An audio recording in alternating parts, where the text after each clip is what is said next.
Welcome everyone to episode number 23 of the Nosedive Podcast. My name is Vinie and I have Mark right beside me. Mark, how have you been in the last few weeks? You know, I've been sick the last couple of weeks. I know off air you just went, how are you? And I'm fine. I have been really quite unwell the last couple of weeks. Just a normal cold. And I've been watching, our local riders been doing a lot of night rides recently, head torches and the lot. And I've just been watching them comment on how much fun they've been having while I've just been sitting there coughing my guts up. But yeah, no, I've been for a couple of rides. Went for a ride yesterday, which is quite nice, just before the storms came. Yeah. But yeah, not bad. How have you been? Out here, the weather has hit hard again. We've been in fall season ever since I got back from Portugal, which means a lot of rain, wind, and mud. So riding will be limited in the next coming months if the weather stays like this. Practically the only rideable decent trail is in Utrecht in Holland for me, and that's 3-hour drive there. So it's not that easy to get there. It takes you 6 hours in the car just to have a ride. I'm doing that. I'm quite fortunate in that where I am here and back at where Shred the Shires is, with it, well, from where I am at the moment in Northampton, it's probably a 15-minute drive, and I've got a nice forest that's pine forest. There's not a lot of hills and stuff, so it's all mostly quite flat. There's a few little mountain bike trails in there that are good fun to play on. And because it's pine forest, it's all sandy soil. It's been raining 2 days. Went out there yesterday, dry as a bone, really. And then there's some local ones that we've done for Shred the Shires for the rides that are, again, it's just pine trees, sandy, rocky soil, and it's like it hasn't rained. It's absolutely fantastic. So that's not too bad. But yeah, anywhere else, you can't see the ground, you can't see the roots in the ground, you can't see the potholes in the ground, and it's a nightmare, which takes me to the point of your recent video that you dropped, and you just finding a pothole out of nowhere and just completely running it out quite smoothly, I felt. So it was a good video, man. It was a nice little chilled sunset session that you recorded. Yeah, it was nice to meet up with the UK boys. They left pretty early. They were already on the road from 2:30 in the morning, just getting to Belgium. But they were very surprised about the relaxed atmosphere around EUC riding, because they were riding EUCs. And in England or in Britain, it's not that legal, I assume. So it is not at all legal. Yeah, so it was a nice surprise. Yeah. It was a nice surprise for them to just go out and ride and not be hassled by cops, even riding by cops and stuff like that. So yeah, it was a nice surprise for them, and actually very good to meet up with Simon, because I've been chatting with him online so long, and we met briefly at Shred the Shires, but I was involved in so much things there, racing, the podcast. I didn't actually get time to chat with him, and it was really nice to catch up with him and his friends and have a nice talk, just riding in my local forest, catching the sun down on this huge bench that they placed right next to the pond. Tell you what, whenever you drop a video, I always watch it when I'm having my breakfast in the morning. And I'm sitting there, still slightly blurry eyes, halfway through a cup of coffee, and my brain just couldn't quite. I don't know whether it was the angle that you filmed it at or how they approached it, because my brain was like, that chair is getting bigger and they're getting smaller, and then all of a sudden you cut and they're just like on this massive chair. I mean, it's massive. Yeah. And even looking at them, my brain was like, it's a Honey, I Shrunk the Kids kind of moment. Like I couldn't. It just kept playing with my brain, and maybe I was still drunk from the night before. I don't know, but it was a very bit of a mind fuck of a clip, I must say. Yeah, it was just in general a good time with riding with friends. And the day after, I did another session, and that's where I kind of got my lower back stuck, and I still feel it a little bit. I went to Portugal to the races and got totally sucked into the adrenaline of the whole group. And you don't really feel stiff or sore if you're running on cortisol and adrenaline. So that was interesting, but you do feel it afterwards. So our guests who are going to be coming in a little bit later, Jess and Jay, are going to be Jay and Jay, JJ will be joining us. But from your perspective, what was Portugal like? What was the finals like? Portugal was amazing again. It's one of the most beautiful countries that we have in Europe. The weather was just perfect, not too hot and no rain, just full sunshine. And The atmosphere was really cool because a lot of people, racers, brought family, friends, girlfriends, even little kids. And it turned out to be more of a family atmosphere at the track. So that was really nice to see that there's more people getting involved, and it's a perfect spot because you're right at Falacia Beach. People can go and enjoy other stuff than one wheeling as well.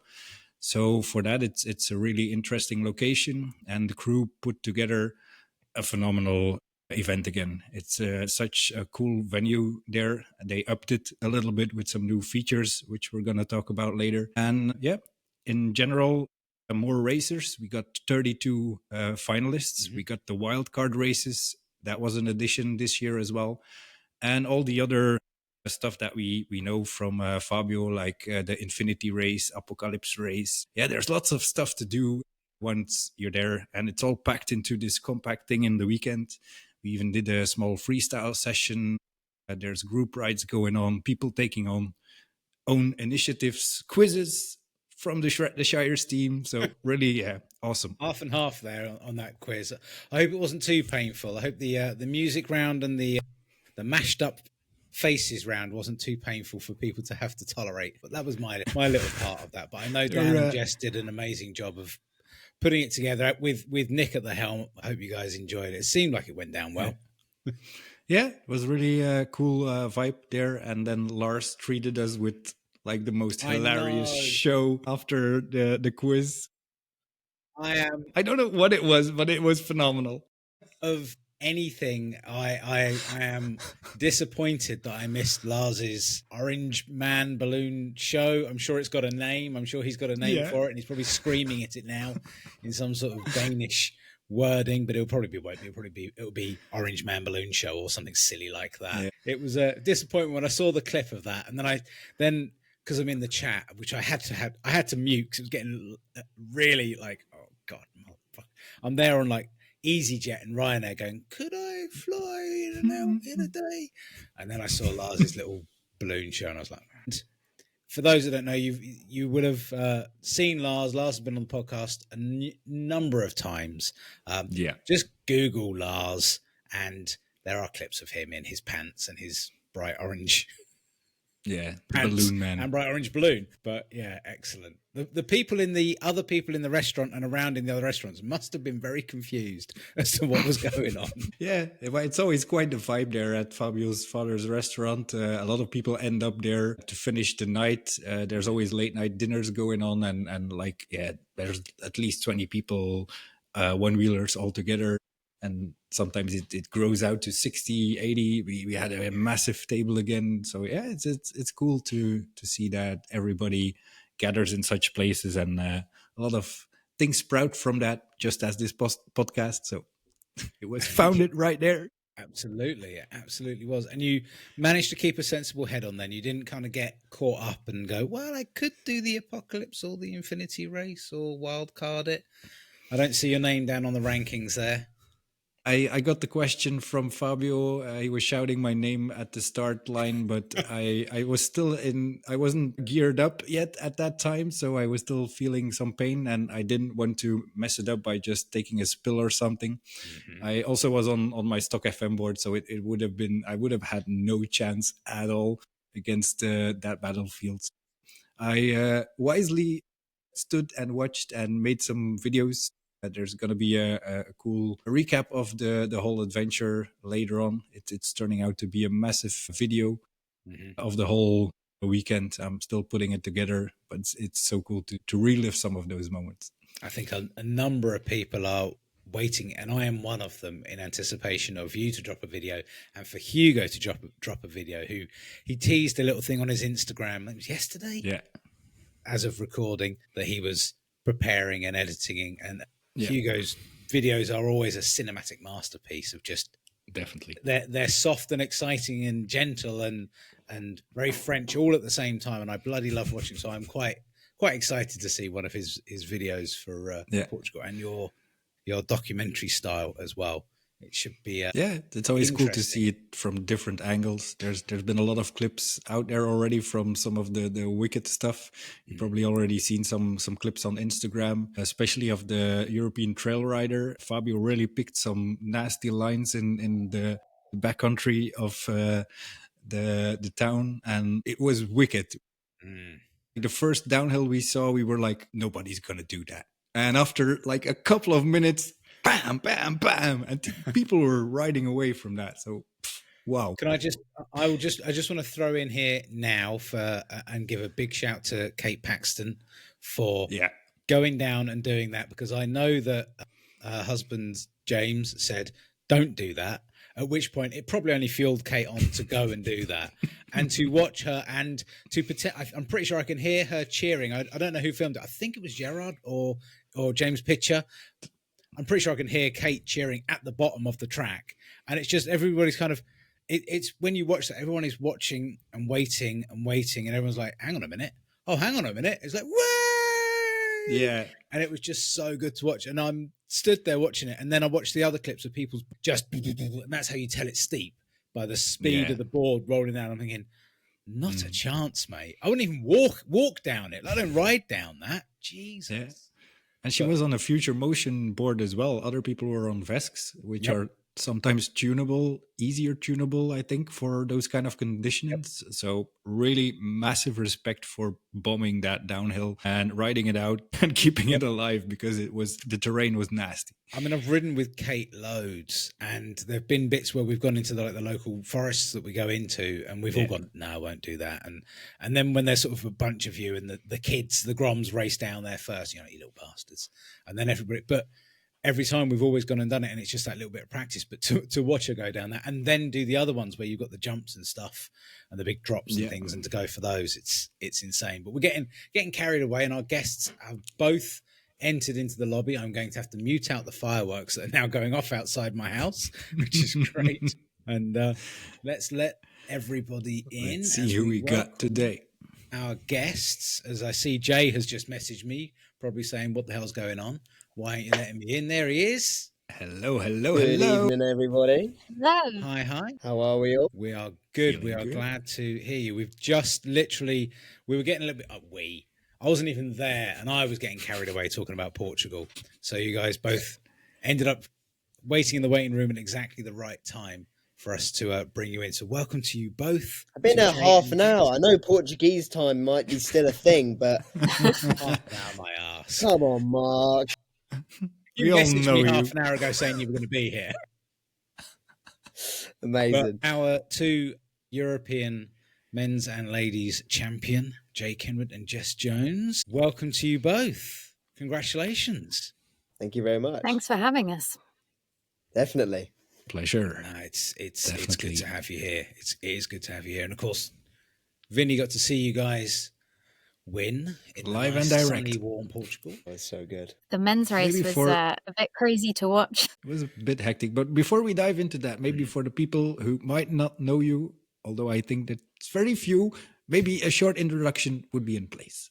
Jess, go ahead. Hi, I'm Jess. I'm based in Edinburgh, so I'm part of the One Wheel Scotland group. I've been riding for about 4 years now, something like that. And started one wheeling in the US when I lived there for a year, and then I moved over to Scotland and then bought a straight up XR straight after that. And now I'm on a DIY built myself Vesk. Was struggling at the back for a couple of years, for a few seasons, and then just kind of started putting in the work over the winter now and finally getting some podiums. Nice to see everybody. Nice. There you go.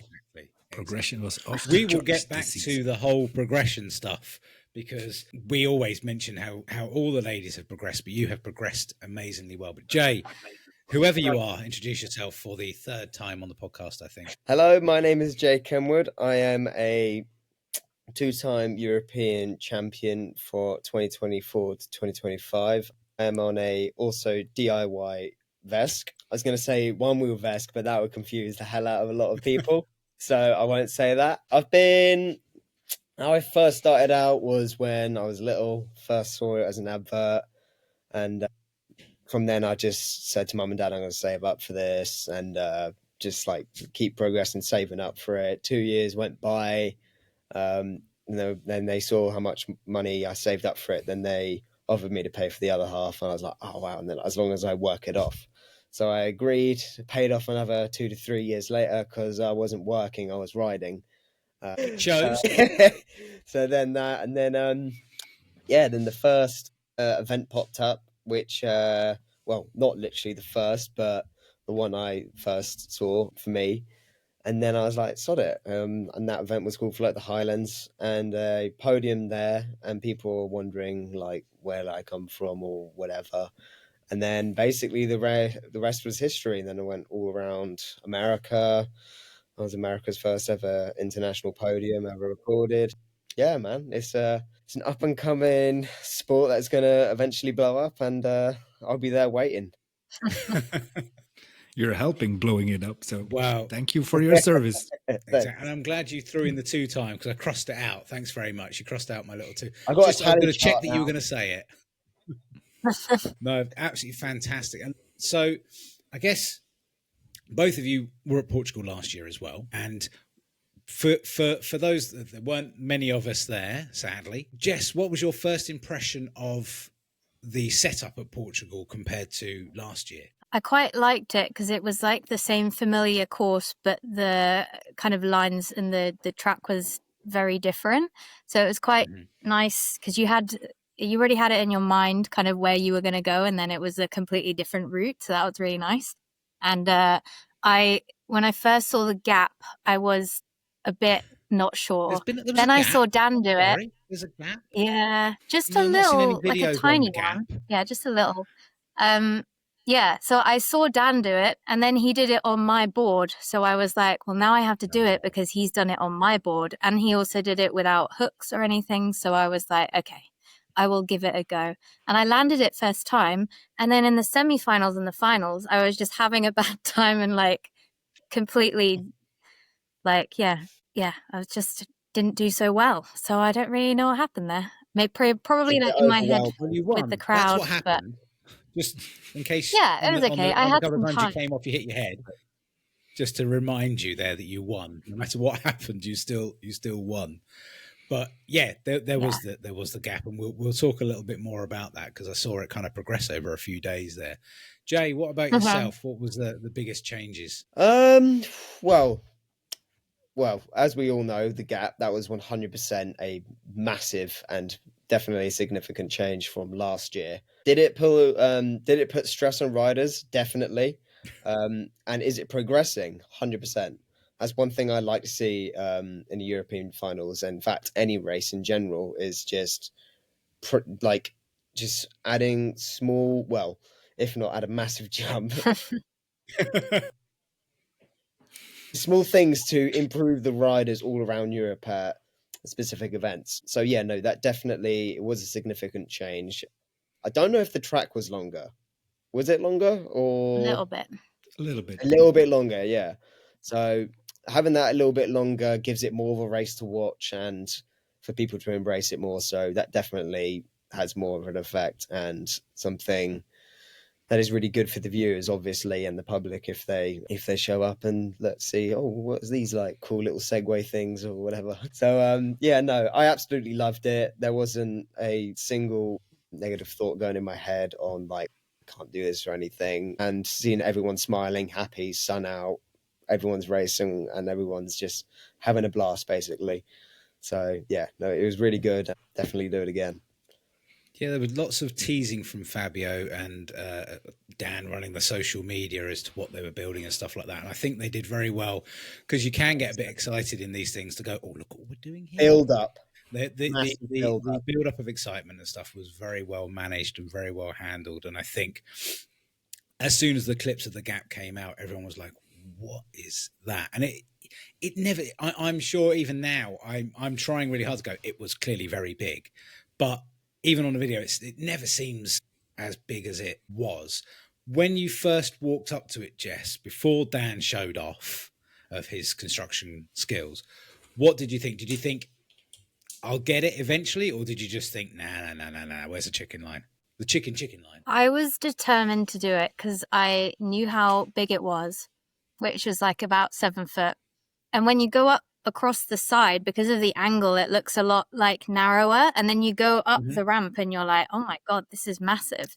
But then when you actually measure the takeoff to the landing, there is quite that like room for you to like kind of, I don't know, you can't see the ending. So you can send it without seeing where you're going, because it kind of looks like it just carries on when you're actually there. It's just getting the speed up to like 15 or 16 miles an hour, which the ground was quite loose as well. So it was quite hard to do that. And there's no like... Put a bit of carpet on for the landing. I saw a few videos when people were testing it and they got a bit of a rug and stuff to compact it down, I assume, because I think that's what Fabio was saying when we chatted to him a few days before, that it needed a bit of compacting. Yeah. Is that part of something that was brought in last minute? I think it was to save the gap so that it wasn't getting completely wrecked. Yeah, mainly because of the terrain. It was quite loose sand. That's what they have to work with in Portugal. And because the riders were hitting the lip of the landing, the the boards were flying in there, and that was kind of crumbling the landing, and it was making the gap bigger and bigger. So that's where we had to contain the whole thing, and we built like some wooden structures around it, and then put some soft bags on the landing where the impact was, to make sure that the landing would stay in place and that the conditions would be level for all the riders throughout the race. That was the main construction concern. efforts going in then. Yeah, last minute construction efforts, definitely. I have to ask though, Vinie, I haven't seen any videos of you doing it. Did you give it a go? Or are we going to see a video of you doing it? No, I didn't. I was there with my Growler XR, the smaller machine. No. There was plenty of other boards there. People would have lent you a board. Yeah, definitely. I wasn't like the lower back pain was still there, so I didn't want to take a spill. And it was not about the gap alone, the ride-in. So last year there was just a straight segment on pretty hard terrain, but this year they made like a whole, like 2 single tracks next to each other in the run-up to the gap. And it was very loose terrain, so you had to be very spot on and you had to push it hard in that sand to reach the speed to make the gap as well. So not an easy task, if you ask me. And it's I didn't take the risk. Precise riding. Yeah. It was. You had to have like quite a little bit of low PSI. I was running, well, because I weigh a feather, I was running at like, 6 or 7 PSI? Yeah. And so like my sidewall was like squishy. It should be like more like that. Because getting the speed to the run up, as well as the 2 lines, I was thinking, would it be cool to put on a show and see if like, can you do and jump this at the same time? And the organizers were thinking that as well. I didn't try it out, unfortunately, but I was thinking in the back of my head, imagine if there was like me or Dan or Alexis was like coming up to the over, like just. That's the money shot. There was one, isn't there? There was Jaffa and somebody else did a double.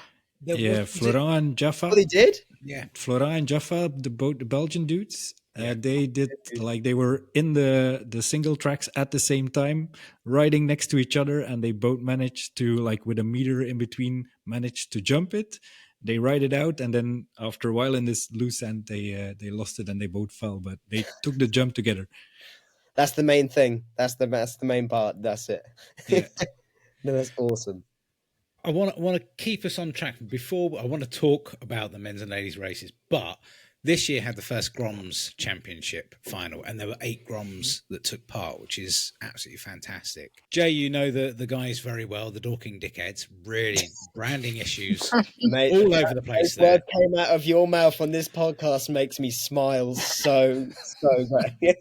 It doesn't work on a t-shirt, I'm afraid. We were like, I am thinking of putting something together. I haven't had a word with the boys about it, but I am thinking of putting something together. So just GB merchandise can help you out with any branding things. There you go, mate. There you go. I love it. But how did the boys? So being their coach, I think they managed really well. I said this to them before they're coming out. We're always training up Leith Hill, building our own jumps. To see our training and how we do it, like 70% of the time, like some of it we shouldn't film because it is just so stupid. as well as some of the things we do just look questionable to the real world. But who the fuck wants to live there? You got to separate you from the rest. Yeah, yeah, right. So, yeah, no, I think they managed it really well. I teach them obviously how to manage stress and like think of something else, as well as when you're in the moment, be invested in it. Don't think about don't think about anything negative when you're racing, because that's going to have quite a setback in the back of your head. So just always think of like what your next move is going to be. Sometimes I sing to myself as well as just kind of talk to myself a little bit. Sometimes I think you've seen footage of me like singing like what was one of the songs that was posted online? I think it was Forever Young. That's it. Forever Young. I wanna be forever young. I was just singing that while racing in America. In the finals, you weren't singing, man. I saw some videos of you after you took that spill. You had your teeth together and like, yeah. So that was rage. That was like spill. What's this? Tell me more. So on the feature, you got the start gate, then you go around. And this is after the hay bales, and then you got that jump, and then you got that massive runway where everyone just floors it past, and again the money shot. The Jaffa Splat runway. Shit. Yeah. There we go. This is why I should have been commentating this year. Right. So you gun it down the Jaffa Splat, and you come across the big crates where it's like the build-up jump. And I didn't really slow down. I was more or less just like, fuck, I already had one spill.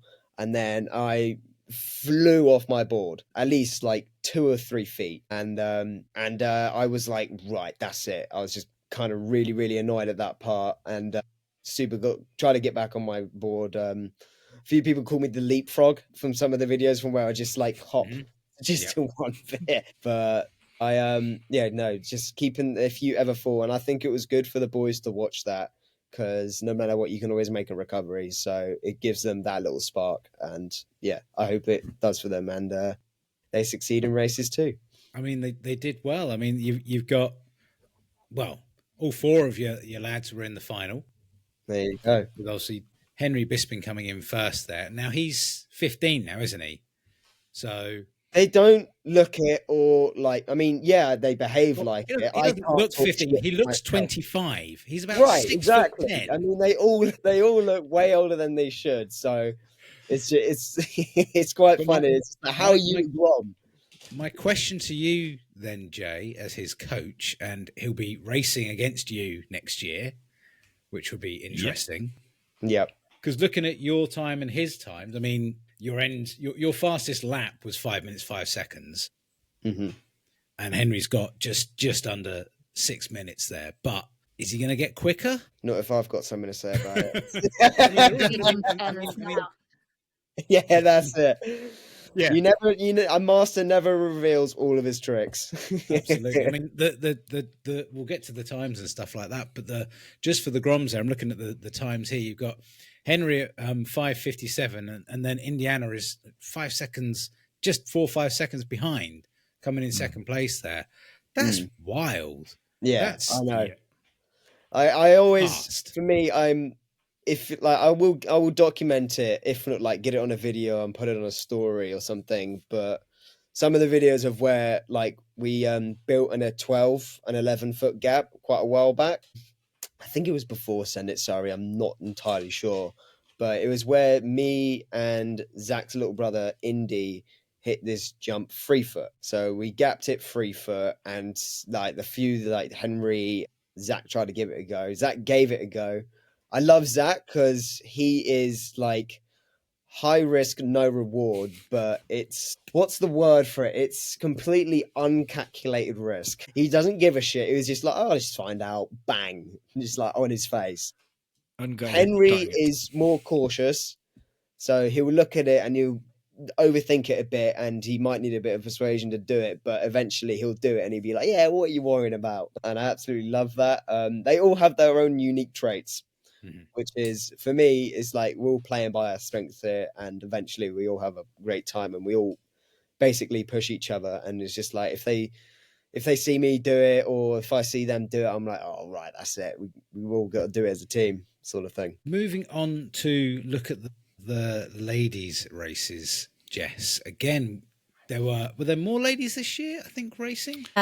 Fewer, but we had wild cards this time. So we had 2 wild cards in the women's, Chloe and Z, which was good because it made up the numbers to a nice 8. So that was good. And ultimately had an effect on the final, which would be, Z came in 3rd from a wild card, hasn't been to any events throughout the entire year, and just rocks up and kicks some ass, basically.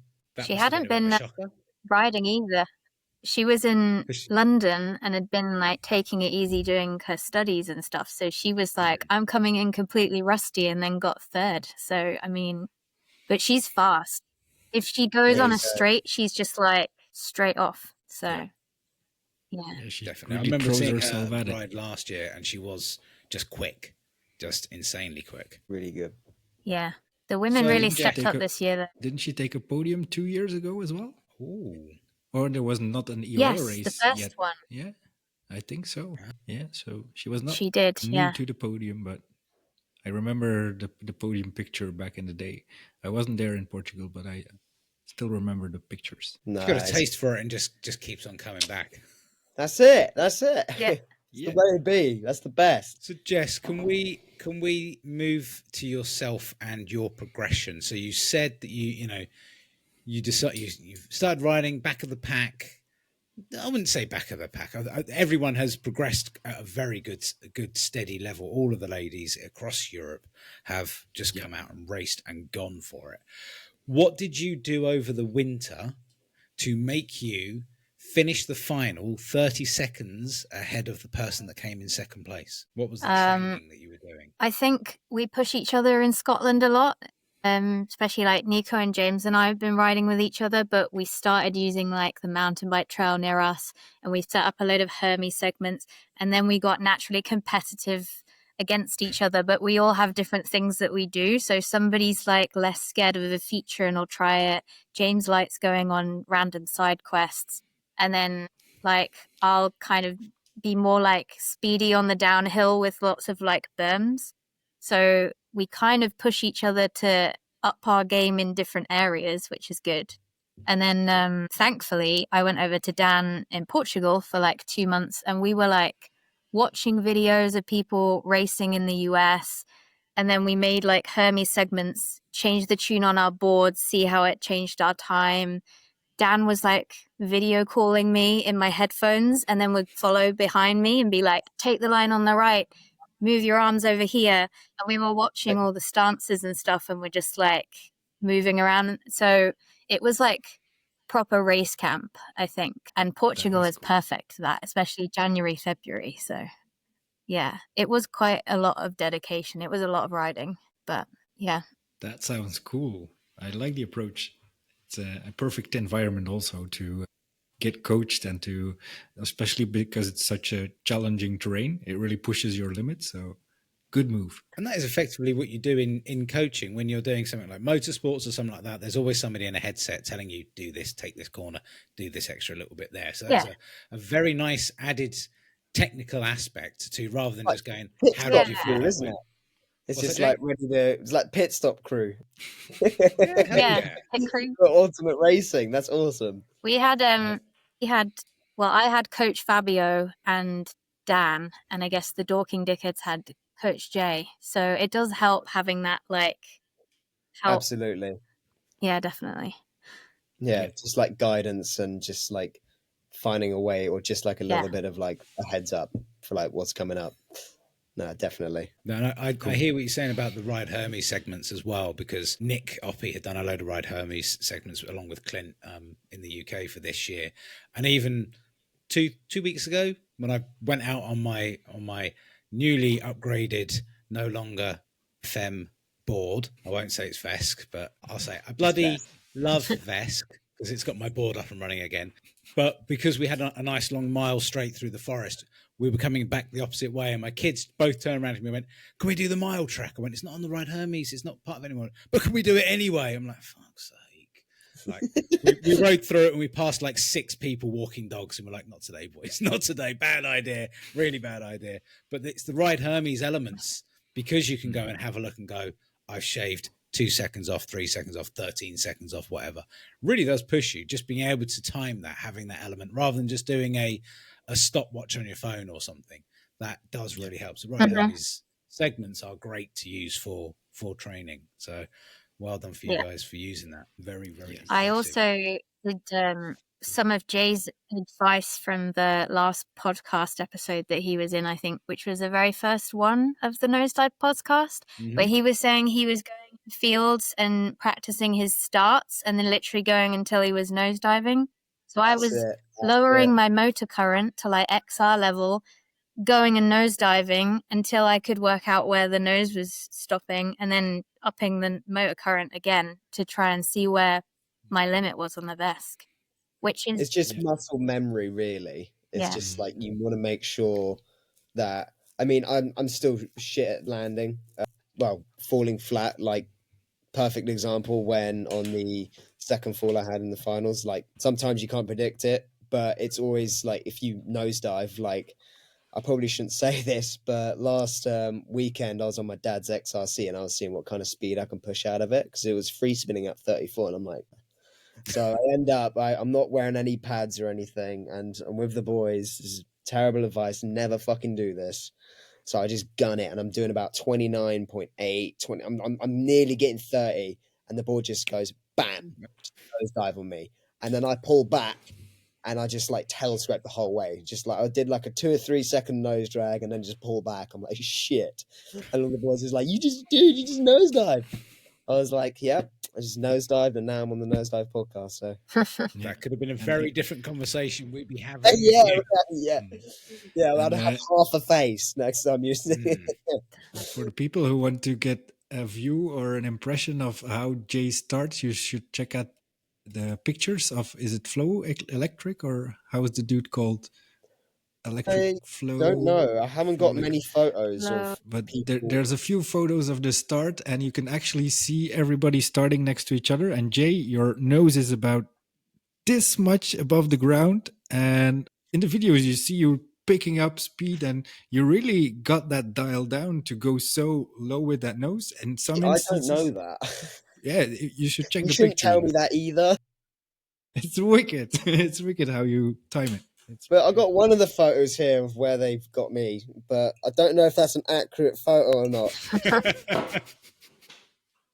I absolutely adore that. You saved me. I was going to put that into the chat, into the podcast. You've saved me a bit of effort there. Thank you. Oh, mate, I just like absolutely pissed myself as soon as I saw that photo. I was like, that is amazing. Who made this? Epic. 100%.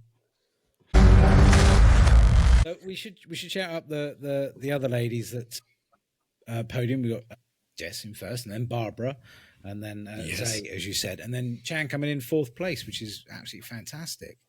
That's bonkers. Absolutely bonkers.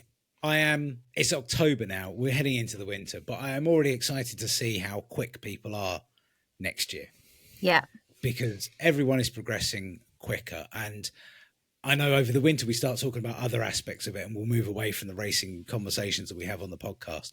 But for now, seeing everybody progress and get quicker, and the tracks and races get more technical, it's exciting for the sport. You have to manage expectations of the people that are just beginning as well. So it's a nice balance to get. And I like the fact that you've got different aspects in the racetrack at Portugal where you have just got the chicanes and the simple ramps and stuff like that. And they've got I enjoyed seeing where the nosedive banner had been put, which was above the log jump, which was absolutely fantastic. Thank you very much. I think it was Benoit put that up. Yeah. I really appreciate that was the best spot for it. But I like that. I love that little log run because cool feature. Most people can't do that quickly because it's so jutty. But again, it's a nice little technical aspect to a race. Question for you both, going into next year, what would you like to see in the standard races? What I mean by that is, Shred the Shires, Float the Highlands, Swiss. I'm assuming all these people are doing races. What is it that you'd like to see more of? I'll ask Jay that first. Well, in general, I just want to see track improvements. Like it's just progression. I'm not worried about like the fact that anyone can make it, or like even I can make it or anything.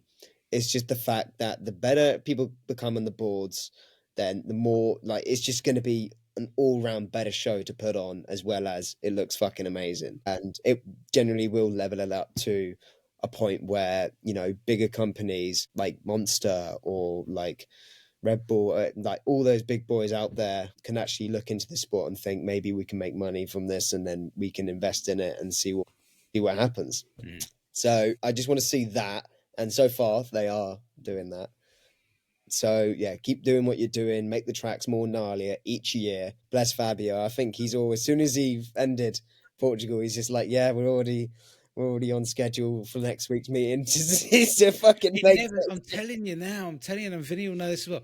You never stop. No. Never. I think maybe we had a few weeks for the Shred the Shires team of not talking about it, but our chat is constant. You never stop thinking about, maybe next year we could do, maybe you could do this. And it's all, the ideas are constantly flowing.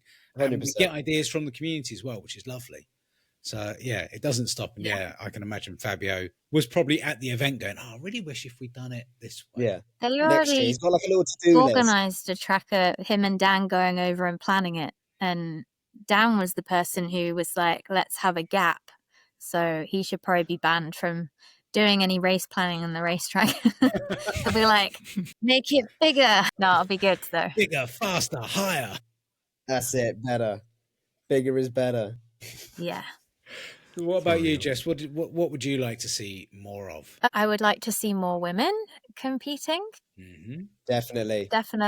I think the way that we could do it is probably by like maybe more events in different areas, trying to get people initially into it. And then I'm thinking like Shan and Nadine were maybe like floating the idea of having like a women's retreat kind of thing, where even if you don't like one wheel, trying to encourage as many women as possible to join. I think Shred the Shires at the start of the season is actually like a really nice entry into the racing, because it's on that kind of grassy field, which almost feels like a bit less intimidating for people who are like starting out as new racers. So yeah, just more women, more races. I love that.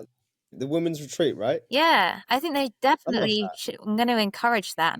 And yeah, I'll stand by you on that as well. That sounds amazing. Get more women riders. I love that. I think it'd be really cool. So we've got Jay wants faster races, just bigger, brighter, shinier, more refined everything. Better, Mark, but it would be good to see just the sport growing in general. Yeah. Like you need that step up. I suppose if you have that element of professionalism within an event, it then attracts the big sponsors. 100%. And I think 100%. The more people, if you're just going to go for social rides or you're just going to hang out for the day, just go. If you're in Scotland and you think, I can't go to Float the Highlands for the whole weekend, just go and hang out for the day. Just get a day ticket or whatever the tickets that Float the Highlands team are doing, because the more people that are there that see the sport, the bigger it's going to become, even if you can only get there for a day or to the Swiss race or whatever other events are happening next year. We're waiting for everyone to announce their stuff. I'm going to drop something here because the European One Wheel League is pretty soon opening applications for new events as well. So if people have an event and they want to join the league, first year mostly as a pilot event, but they can register for being an EOL race. We will share the form soon on Instagram and the website. So if people want to apply, be my guest. You're all welcome, and we want to see more races. And we said it, I think we said it round about this time last year, if you build it, we will come. It's as simple if you build it, we will come. Definitely. There you go. 100%. So, Jay, let's talk about the men's race. Let's talk about the men's final with you, Dan, Alexis, and Sam O'Connell getting in there. Shout out to Sam. Big shout out to Sam, actually, who, when I looked at the race positions, 24th at Shred the Shires, and then 4th at Surrey, and then 4th in the finals. The hell? That's it. That's progression. If you want to talk about progression, that's progression. Sam's going to be, when he's watching this, and I hope he's hearing this, I'm watching you, buddy. I'm watching you. I'm going to keep my eyes peeled. So I'm looking at the fast and upcoming races, and I'm liking it. There are actually, when you look at the riders and I implore people, go and have a look at the EOL rankings and the scores of everyone. There are names in there that next year are going to be putting some pressure on the likes of Jay and the likes of Dan and Alexis. They are, Joel Jones, these guys, they're there. They'll be going, yeah, fuck yeah. Yep. There you go. I'm not going to be posting on Instagram that I'm training, but I am going to train hard. Bring it on. Cannot wait. I think there's going to be a few silent trainers over winter that are just going to come out and be like, pew, pew, pew, like straight out the gate. Yep. It's always, you don't know what you're going to find at the start of the next season. And there could be like a few dark horses and you'll be like, hang on a second. When did this happen? Who's that guy? Who's that girl? Right. That actually... Is it a bird? Is it a plane? Wait, no, what is that? That actually happened to me when I saw Chan taking the butterfly feature. Last year she went for the side route, the like little route and then a small drop. This year she just went full on, bonked that thing. I saw her flying in the air. Wicked to see the ladies going at it so hard, because you're also making it a lot more spectacular for the audience, and it was cool to see you all flying over those features. So maybe a special shout out to Barbara as well for taking one of the hardest spills I ever saw a lady take in a race on the gap. She really flew over the gap, landed, and she came up a little bit short, and she was catapulted on the landing head first, and she took quite a spill.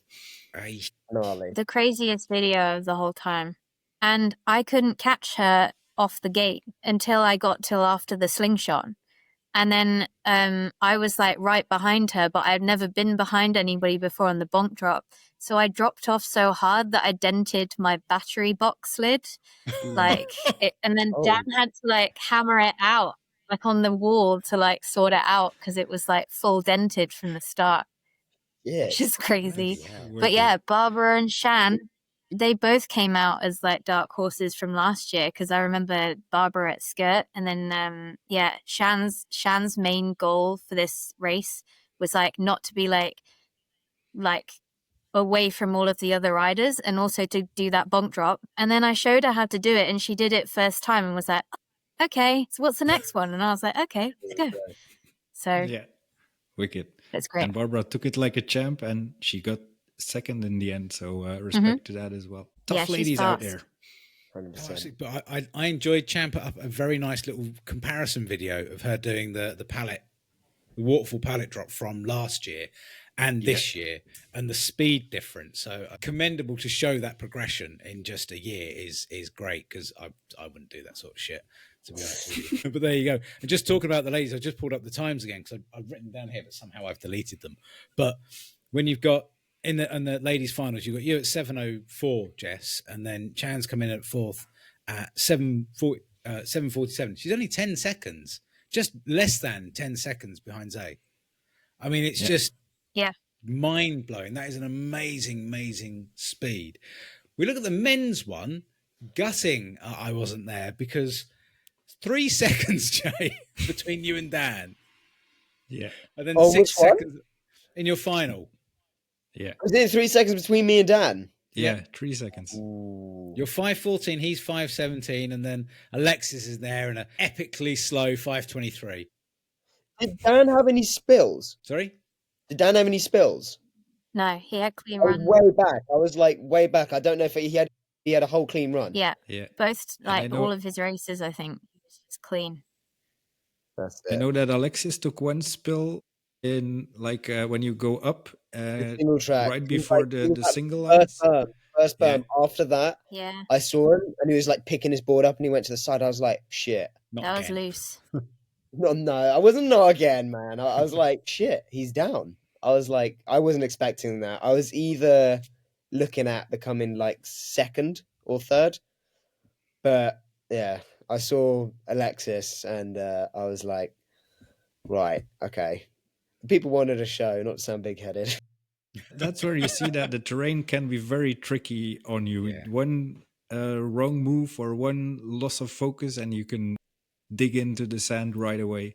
That's it. It's really tricky terrain there. It is. It's yeah. You can't really. You have to kind of cruise rather than actually push, because otherwise you just will slip and you like judder where people leave like the little speed humps. Yeah. That one was just like eventually your nose digs in over a very quick period of time. But that was the worst thing about that. The gap jump was just on your way up. You're like, like.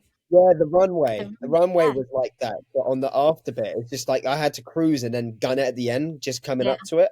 I was like, shit. And then you got the landing where sometimes if you land too like off to the side, you would actually dig in and push the sand out and your board would kind of go in with it. And then you just kind of eat shit. I mean, there's no other person could tell like what the crash was, but usually you can tell when the board swoops underneath your feet a little bit. It's just like, oh fuck, it's so loose. Who was the little dude losing his shoes all the time? In the races, in the downhills. Who was that? Have a word with that boy's coach. Take a wild guess. Take a wild guess. Guess. He's definitely a dorking dickhead. Just take a wild guess. I don't know all their names. I haven't catch That was Zach. That was Zach. Okay, Zach. Zach, your shoes, lace your shoes, and buy a new helmet, dude. Oh shit, that is a good point. Helmet. Yeah. Oh, man, I'll have a conversation with Zach for next Just get a little safety. Do that, coach. Helmet does up, and he can't little child safe catch or something, so he can't fiddle with it. And yeah, and like gloves that go through the jacket and stuff, like so that he can't lose shit. No.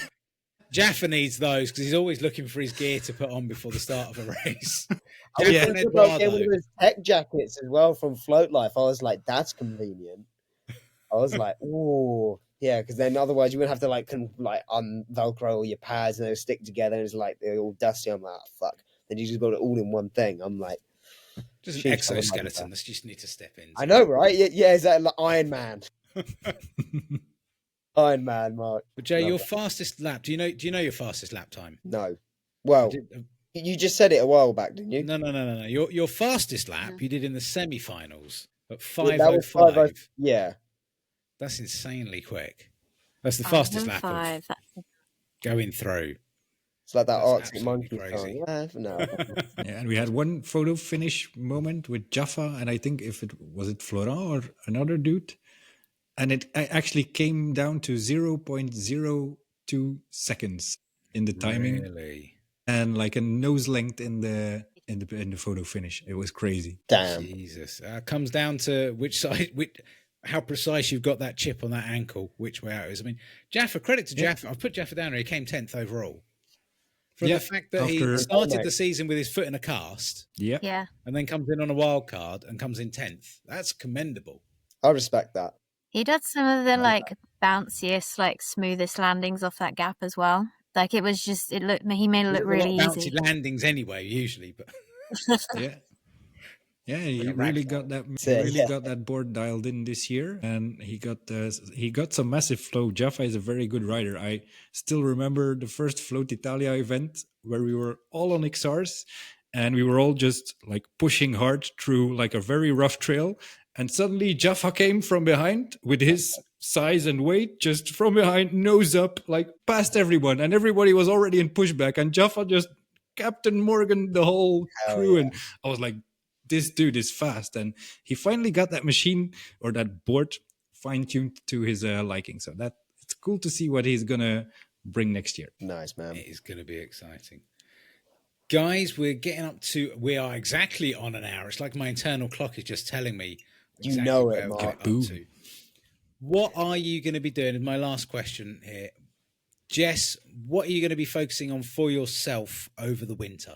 I'm quite slow over features, so I want to get the features at speed down. And yeah, I think for next season, I'm going to look to get into top 16 men times pretty regularly, because I've been doing it for the last 3 races, but I would like to get it up close to the men's times. So just more speed.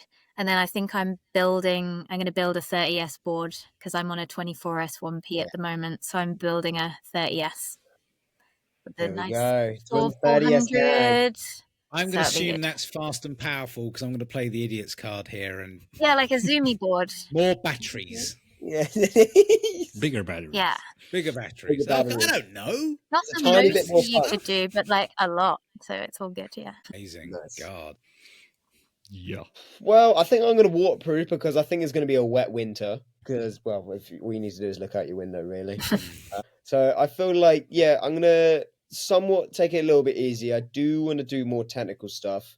I think speed is not so bad. I just kind of want to focus more on technical stuff. And for the riders there that are looking to progress, I believe my tune is going to become public on the Vesk Tool app. I think so. I gave it to quite a few people when I was in Portugal. Jose was one of them. He has my tune, and if anyone knows a way that they can put that on the Vesk Tool, then by all means go for it. Speak to Luke. I want other people. Yeah, right. Yeah, so other people can have fun with it, play around, and see what they think. Sharing some of the secret sauce. There you go. Bing. And on that note, that's a message from my buddy Noah. Excellent. Thank you so much for joining. Thank you for having us. I appreciate it. Thank you very much. It's been nice. It's always nice See to chat you to you. at the And start of next season. Looking definitely. forward to it, baby.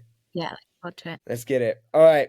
Thank Have a you lovely much. evening, all. I'll speak to you very soon, and happy trails. Yes. See you. Cheers, guys. Take care. Bye Bye bye. now. All right. Cool session with our two freshly crowned champs here in Europe. And yeah, they both have been doing amazing jobs, and it pays off. The coaching, I'm really glad to hear that people put an effort into getting better. That's something that a lot of people will, the ears will go up. So, yeah, definitely look into that if you want to fine tune that riding game. I think we're there now. We are certainly, what is the fourth year now? We're getting into sort of the EOL league events and tables and stuff like that. Kind of the proper flow now is in the fourth year next year, and people are stepping up. There is going to be a point where you will have that slightly extra gap of these are the guys and girls that are going to be absolutely going for it at the races and the events. And then you've got the pack at the back, so to speak. Mm-hmm. I mean, it's why we did the Shred the Shires championship race and then the EOL scoring points race, because we know there is that division starting to happen. And I hope other events might start to look at that as well, because that's how you get more people involved, because guys like me that enjoy just the fun of people cheering and trying to do a few features, and you get that extra confidence, you get sucked into it, and then you go, oh, hang on a minute, I can do this.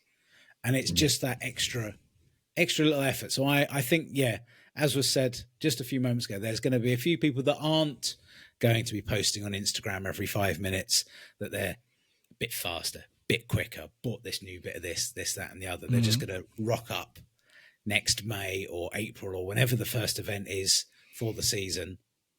Yeah. And everyone's going to go, yeah. There are people listening to this now that are going to go, yep. See you next year.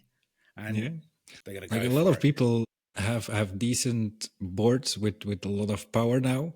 So the playing field is a bit more leveled out than before. I'm not going to say it's totally equal, but it's going to come down to skill as well now. So if you can get that edge in what way or whatever way you can, people are going to go for that. You see people really take the racing seriously, although it's also a very fun activity, but people really throw themselves into it. And it's cool to see that people are putting an effort into getting better over the winter. And then it's actually cool to see like the dark horses, as Jess mentioned it. It's a nice metaphor. No, metaphor. Yeah, that's it. I was looking for that. We both struggled with English there. Don't worry. Yeah, sometimes I do. And it's nice to see those people then actually shoot off at the beginning of the season. You're like, what happened? It's so cool. Who are they? Yeah. I'm excited for next year. I'm excited to see who's going to do what over the winter, because it is difficult in Europe because it is so freaking wet just everywhere.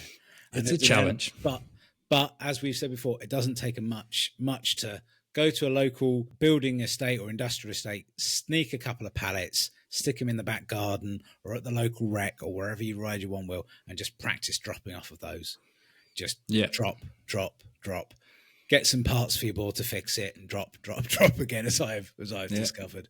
But that's actually good training as well, because we're getting more and more features into the races, and people cannot overlook that fact. And wintertime is perfect. Even if you have a small shed or something that you can put something on, you can get some speed in a proper manner in a short distance. And it really helps you once you start racing or trail riding again.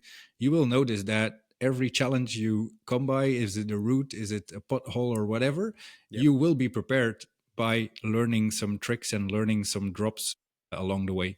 So that's really good. I was riding in the forest and I was going through, and it's from watching your videos, and you go, there's a little drop there, and it's like, where, Vinie, where? And it's like a cut down tree or, you know, a stump of a tree. And I was going through my forest yesterday, and I went through and I went, I could.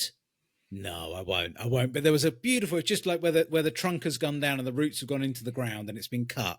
I thought I could go up that with the power and the torque that I've got in my GT now, my Vesk. I could do that, not a problem. I thought, no, I'm about a mile away from the car. I'm not with anybody else. I am in a forest, and all these doubtful things that the Groms and those kids they don't have. But all these things are in my head, like, no, this will end badly. No, do it when you're with somebody else. Yeah, good thinking. Practice in your back garden or practice with people far away from your back garden. I wouldn't advise practicing on your own because it's a long, painful walk otherwise. Yeah, you always have to take your environment into consideration. If you're somewhere out and about, I once had it, I was on a mountain peak, no reach, nobody around, and I saw the most beautiful drop that was staring at me in a mountain bike line. And I left it aside. I think it was the wise choice, although I still think about it, but I left it aside. I will come back another day. Absolutely. As well will we. Definitely. So thank you, everyone, for tuning in into this episode. We are already looking forward to getting a new guest on the podcast. So that means that we will continue the show. And do share it with everybody who you want. Like the video. Do whatever is needed to get this thing out there.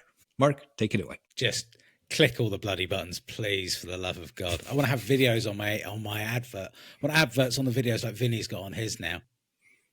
Ooh, that's the thing with YouTube. I'm not even getting paid for that. Who's doing that? What? Yeah, I don't have the criteria yet to get paid, so I can't even get... I don't know even where it comes from. I've asked myself, but it's there. It's there. Okay, guys. Keep that nose up. Bam.